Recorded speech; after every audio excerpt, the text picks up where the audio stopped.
Good morning friends, कैसे हैं आप? तो फरवरी के आसपास सरकार साल में एक बार चिंता करती है बजट की।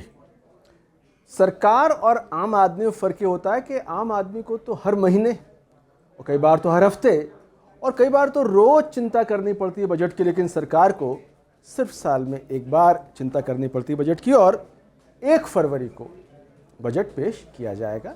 हमारी वित्त मंत्री बजट पेश करेंगी, तो उसके बारे में हम बात करेंगे। ये बजट गुरुकुल की पहली क्लास, इसमें हम समझने की कोशिश करेंगे कि बजट है क्या।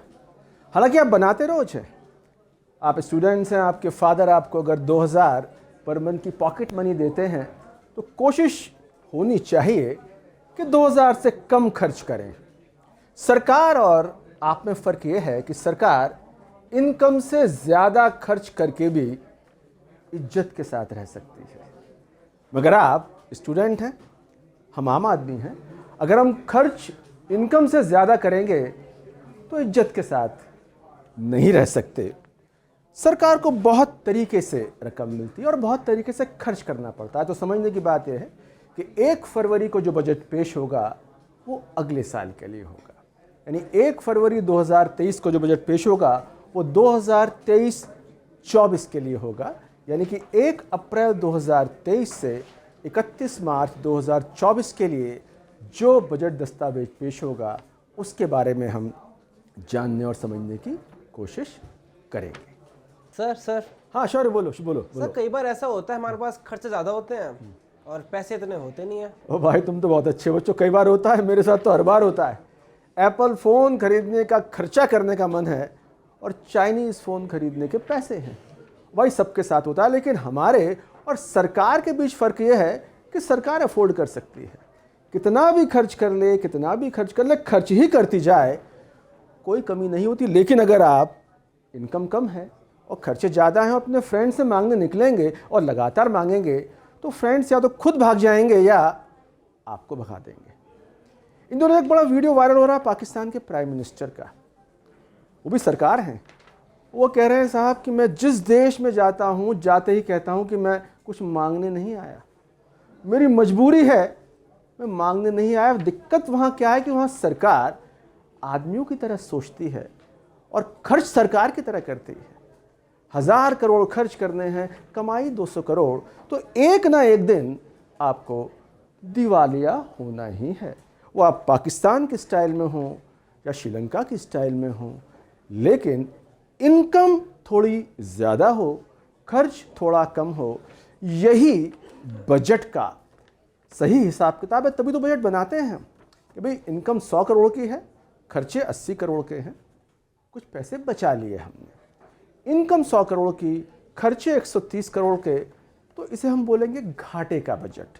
सरकार को उधार मिल जाता है, उधार मिलने की वजह से सरकार घाटे का बजट भी बना लेती है। लेकिन हम ये समझें कि सरकार कहाँ कहाँ खर्च करती है। मोटा मोटा हमें समझना पड़ेगा कि सरकार जब संसद से ये अधिकार लेती है कि इतने करोड़ रुपए का टैक्स लेने का हमको अधिकार दिया जाए, तो हम सब आम नागरिकों को ये पूछने का अधिकार है कि भाई पैसा कहाँ खर्च करोगे। तो पहली बात समझने की ये है कि अभी 1 फरवरी 2023 को जो बजट पेश किया जाएगा वो अगले साल के लिए होगा, 2023-2024 के लिए होगा।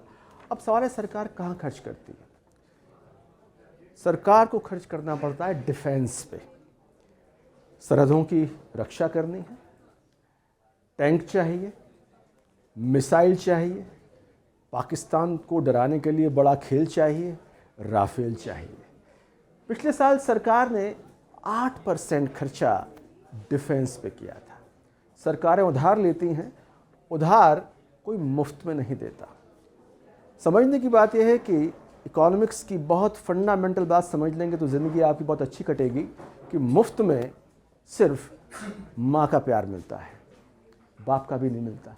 आपकी उम्र 25 साल हो जाएगी तो बाप भी पूछने लगता है कि बेटा कर क्या रहे हो। मुफ्त में सिर्फ माँ का प्यार मिलता है। आपका खास दोस्त भी आपको लगातार उधार नहीं देगा। आप उधार मांग के देख लीजिए, आपकी कॉल ब्लॉक कर देगा। तो खर्चे डिफेंस के सरकार को करने पड़ते हैं, हम रोज़ सुनते हैं कि साहब मुफ्त अनाज दिया जाएगा। भाई मुफ्त आ कहाँ से रहा है? मुफ्त आप और मैं जैसे लोग टैक्स देते हैं, पर सरकार को करना पड़ता है। आप याद करें, एक बात आई थी, रेवड़ियाँ बांटी जा रही हैं, लेकिन साहब रेवड़ी का ताल्लुक पॉलिटिक्स से है और अल्टीमेटली संसद में कौन लोग हैं? पॉलिटिशियंस हैं। तो रेवड़ी दें, नॉन रेवड़ी दें, मोटा मोटा समझिए डिफेंस के अलावा सरकार आईआईटी चलाती है, एम्स चलाती है, सड़कें बनाती है, अस्पताल बनाती है।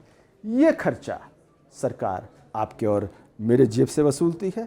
पुरानी सरकारें कर्ज लेके बैठी हुई हैं, उनका ब्याज वापस करना है।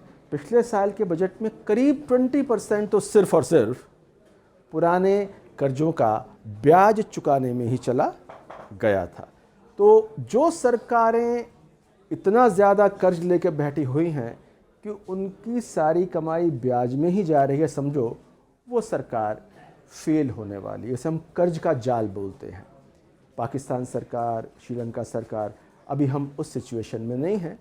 तो मोटे तौर पे हम कह सकते हैं कि हमारी सरकारें अभी मोटे तौर पर बहुत गैर जिम्मेदारी का बर्ताव नहीं कर रही हैं। आय और खर्चे के बीच एक संतुलन बना के चल रही हैं। लेकिन फिर भी समझने की बात यह है कि आप सरकार की सुन तो लो, पर सरकार की तरह बिहेव मत करने लग जाना कि 100 रुपये की इनकम और 120 रुपये के खर्चे पिताजी लात मार के बाहर कर देंगे और आपके फ्रेंड्स आपके कॉल रिसीव करने से इनकार कर देंगे। सर, जब सरकार इतनी जगह से रकम इकट्ठा कर सकती है, इतनी जगह से कमाई कर सकती है, तो हम क्यों नहीं कर सकते? अरे बिल्कुल, किसने रोका है आपको दिव्या जी? बस दिक्कत छोटी सी ये है कि हमारी नई जनरेशन को सुबह उठते ही व्हाट्सएप चेक करना है ना, फिर रील बनानी है और चेकड इन एट स्टारबक्स पे 150 लाइक से कम मिले तो इस पर चिंता भी करनी है। अब इतनी चिंताओं में डूबा हुआ स्टूडेंट कितनी मेहनत कर सकता है? मेहनत करके आप एक क्या 50 सोर्सेस से कमाइए, 50 सोर्सेस से कमाइए। सिर्फ सरकार बिना मेहनत के कमा सकती है।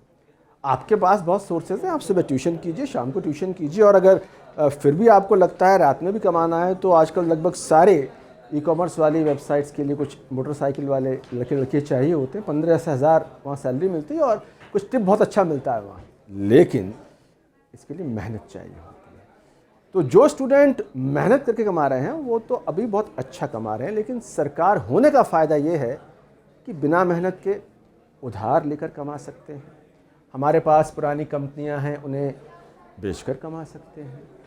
बीच साल में हम बता सकते हैं साहब कि जो पैसे आपसे लिए थे वो कम पड़ रहे हैं, थोड़े से और पैसे ले लो। हम छापा मार के कमा सकते हैं। हमें लगता है कि कुछ लोग कर कम दे रहे हैं, उन्हें डायरेक्टली या इनडायरेक्टली डरा के धमका के कमा सकते हैं। तो आप देखेंगे हमारा टैक्स कलेक्शन बूम कर जाता है। तो डराने धमकाने का ऑप्शन आपके पास नहीं है जब तक कि आप गुंडे ना हो, है ना। तो सरकार डरा के धमका के कमा सकती है, क्योंकि इस बात का कानूनी अधिकार उसे संसद ने दिया है।